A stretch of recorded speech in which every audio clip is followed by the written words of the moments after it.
Well, hello everyone, and welcome back to the railroad.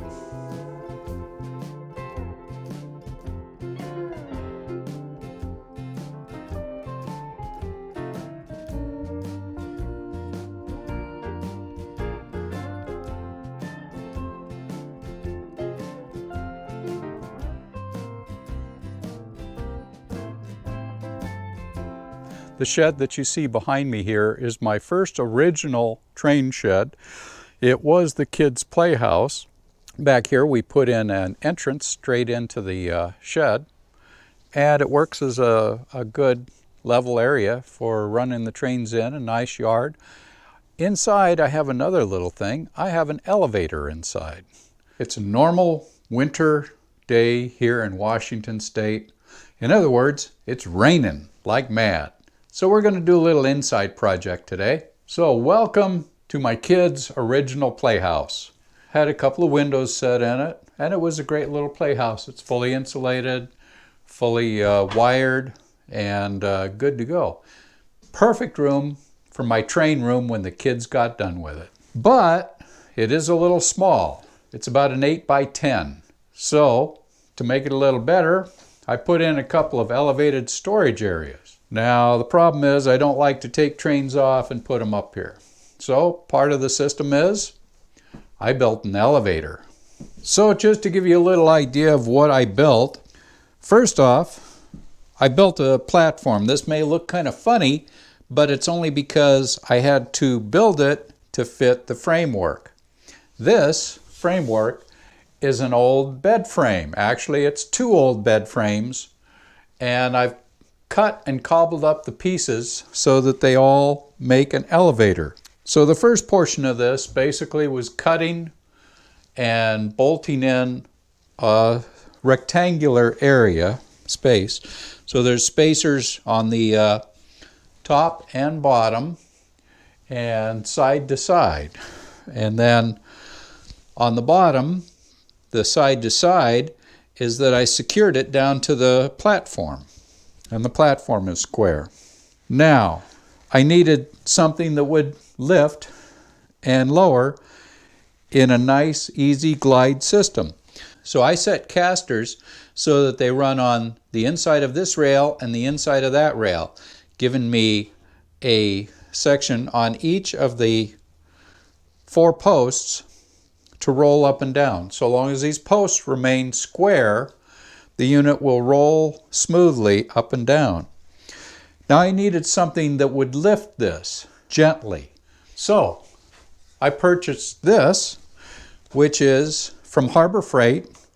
It's just a Drill Master. I think it was about $15 back then, might be $20 now, but for the years ago that I purchased this, it still works great.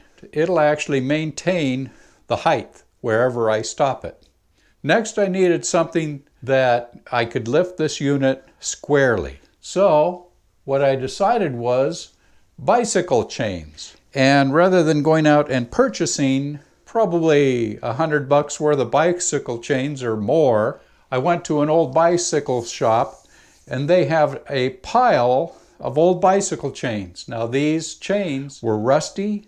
They were nasty looking. They were coated in grease. I took a 5-gallon bucket, dropped a bunch of them in it, put in some detergent to clean them up, to clean off all the grease and the rust. And I took the best of the chains. The chains are all hooked to this counterbalance. So from rolling across these hooks, it goes right into the counterbalance. I have both the front chains and the rear chains going right to the counterbalance. I had to put in guides both here and on the unit to keep the counterbalance from getting jammed into place. It does seem to work fairly well though. This is a very crude system, very crude elevator.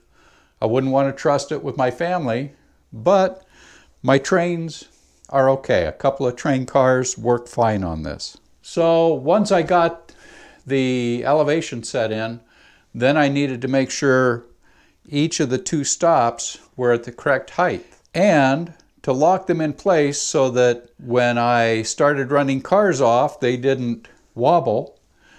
I made some rail connectors with a couple of clamps and some old rail. I just cut it down, soldered the clamps onto the rail, and they slide in fairly nicely, and it will lock everything in place. Okay, so from the bottom setting, I throw the switch and start the raise.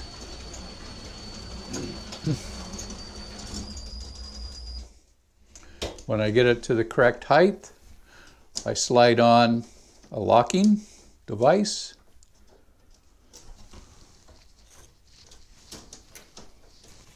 Remove the stop. I've got a stop set up to keep the cars from rolling off. And slide the cars across. Then remove it, raise it on up to the next stand. Lock these in place. That one's a little low. And I can bring cars across and then set a block in place, release the rails, and bring it back down.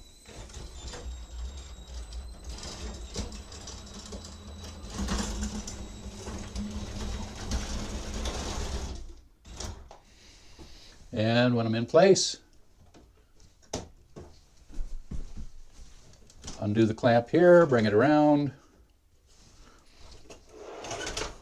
and bring the cars off. And so you can see how my elevator operates. If anybody's actually interested in building something like this, let me know. So if you have any questions or comments, please leave them below. I'd love to hear your comments. See what kinds of things you built in your railroad train shops. Enough with elevators. Let's go run some trains.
Well, everyone, I hope you enjoyed my little demonstration of my elevator. It's not the most accurate thing. It always needs a little adjustment. You can see some of the chains are a little tighter than others, but it's a fun system. It's something that's easy to set up, and if you've got scrap parts, just something else to keep us busy when it's pouring down rain outside. Oh, it doesn't really rain all the time in Washington. We just tell people that so they don't move here. Okay, I hope you've enjoyed all that.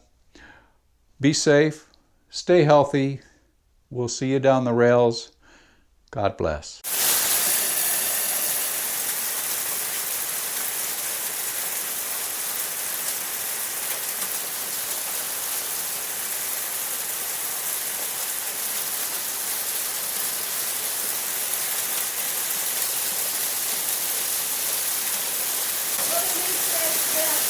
And it's getting heavier.